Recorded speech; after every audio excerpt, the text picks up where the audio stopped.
जी, बिस्मिल्लाहिर्रहमानिर्रहीम। अस्सलाम वालेकुम, मैं हूं बिलाल अहमद। उम्मीद है आप सब खैरियत से होंगे। एमक्यूएम का मरकज़ 90 बानी एमक्यूएम की रिहाइश का जहां पर आतिश ज़दगी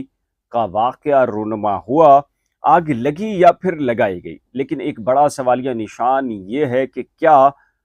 90 दोबारा से तामीर होगा या फिर इत्तलात इस नौयत की आ रही हैं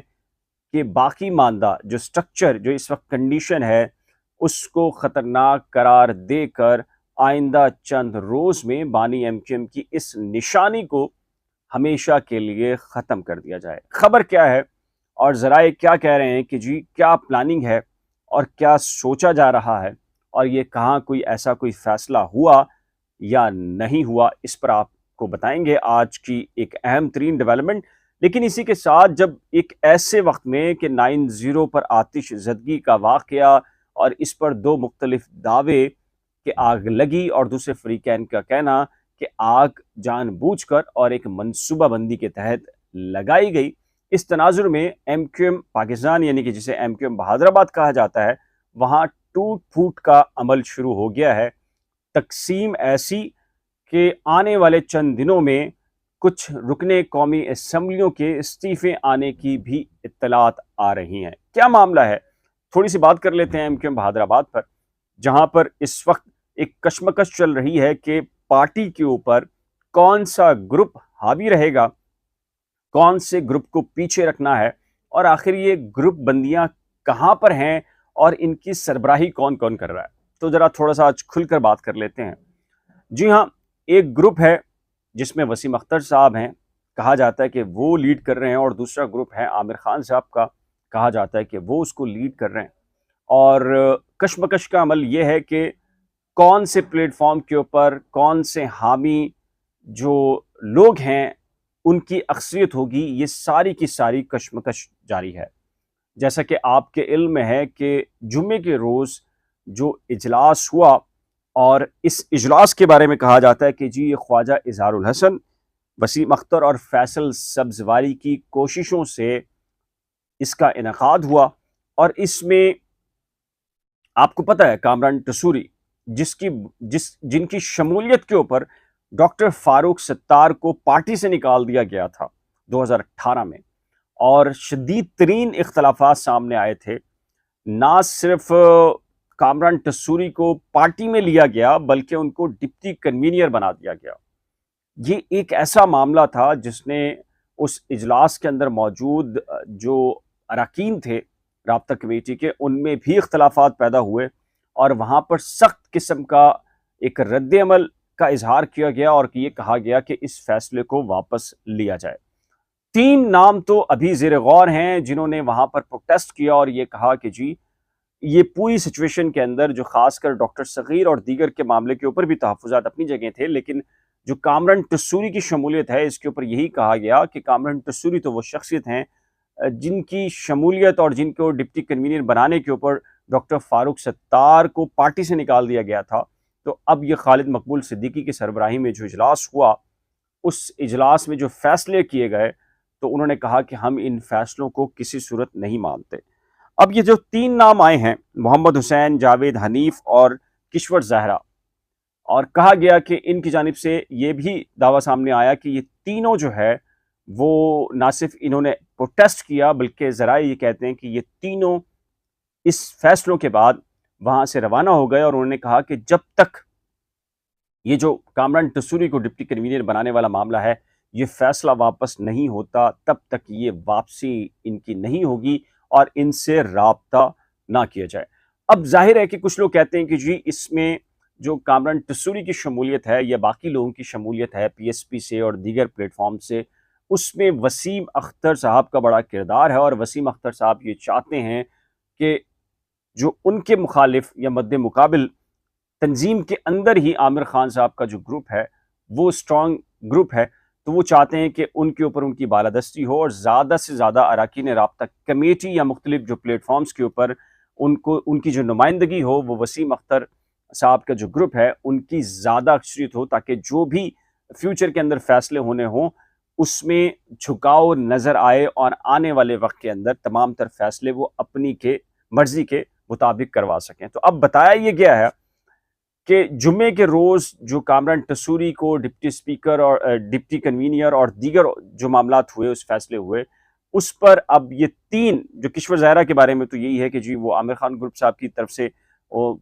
थोड़ा-सा नरम गोशा मामला होता है और बाकी के बारे के अंदर भी यही पर है। तो इन 3 ने ये कहा है कि ये अगर ये फैसला वापस ना हुआ तो पहली ये होगा मरहला कि जी ये एमक्यूएम की जो तंजीमी जो इनकी ज़िम्मेदारियाँ हैं, वहाँ से सुबुदोशी का ऐलान करेंगे और उसके बाद ये रुकने कौमी असम्बली से भी मुस्ताफ़ी हो सकते हैं और ये मामला बड़ा संगीन होगा क्योंकि ज़ाहिर है कि जो ज़िमनी इलेक्शन के अंदर जो मामला हुआ है, उसमें एमक्यूएम की पोजीशन आप लोगों के इल्म में है कि एमक्यूएम इंतहाई कमज़ोर विकेट के ऊपर आई है और पीटीआई हो या फिर टीएलपी हो, बाज़ हलकों के अंदर टीएलपी ने काफ़ी सख्त मुकाबला किया है और जो अभी हालिया जो इलेक्शन हुआ है, उसके अंदर तो पीटीआई ने विन कर लिया और बड़ी भारी अक्सरियत से विन किया है। और दूसरी तरफ एमक्यूएम लंदन है, उसका जो स्टांस है, उन्होंने कहा कि हमने बाइकआउट किया और हमारे बाइकआउट के ऊपर लबैक किया गया। तो ये जो मामला है, यानी कि जो एक तरफ बानी एमक्यूएम का घर नजर आतिश कर दिया गया या हो गया या वहाँ शॉर्ट सर्किट हुआ या मुख्तलिफ जो मौक़िफ़ आया है कि जी वहाँ पर बाकायदा मनसूबे के तहत आग लगाई गई। तो दूसरी तरफ जो एमक्यूएम बाकी बची है, यानी कि वो एक हिस्सा पीएसपी का है, दूसरा डॉक्टर फारूक सत्तार अलहदगी में हिस्सा बना के बैठे हैं, फिर तीसरा आफाक अहमद साहब का पहले से है, चौथा जो एमक्यूएम बहादराबाद इस पोजीशन में है और अब एमक्यूएम बहादराबाद के अंदर भी डिवीजन पर डिवीजन होने जा रही है और लगता यूं है कि अगर ये मामला कंट्रोल ना हुए तो एमक्यूएम बहादराबाद के अंदर मजीद टूट फूट होगी और ये जो 2 गिरोह हैं वो आपस के अंदर इनके इख्तलाफात मजीद शिद्दत भी अख्तियार कर सकते हैं। अच्छा, ये तो मामला है एमक्यूएम बहादराबाद का, लेकिन आते हैं जो असल मुद्दा है कि जो 9-0 का मरकज़ है और जैसा कि हमने आपको लाइव सेशन के अंदर भी ये बताया कि वहाँ पर ये चीज़ें भी नोट की जा रही हैं कि ये कहीं पर कोई वाज़े इशारा तो नहीं है कि ज़ाहिर है कि एमक्यूएम लंदन का ये क्लेम है कि जी 22 अगस्त 2016 के बाद से तो वहाँ पर लाइट ही नहीं थी, गैस ही नहीं थी, तो फिर धमाके कैसे हुए? चलें, गैस के भी धमाके हो सकते हैं, कैसे हुए? लेकिन जो रिपोर्ट बनाई गई उसमें कहा गया है कि जी जो एसी लगे हुए थे उसकी गैस की वजह से जो धमाके हुए, वो सारा मामला है। तो बहरहाल ये एक बड़ा क्वेश्चन मार्क है।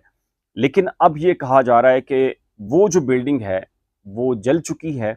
और उस घर को आने वाले दिनों के अंदर शायद मेरे ख्याल है असेसमेंट भी हुआ है, सिंध बिल्डिंग कंट्रोल अथॉरिटी ने किया है और उनकी जो मुतवक्का रिपोर्ट है वो यही है कि ये डेंजरस है और इसका खड़ा रहना जो है वो नुकसान का बाइस बन सकता है करीब-करीब के घरों के लिए। तो लिहाजा इसको फिल फौर तौर के ऊपर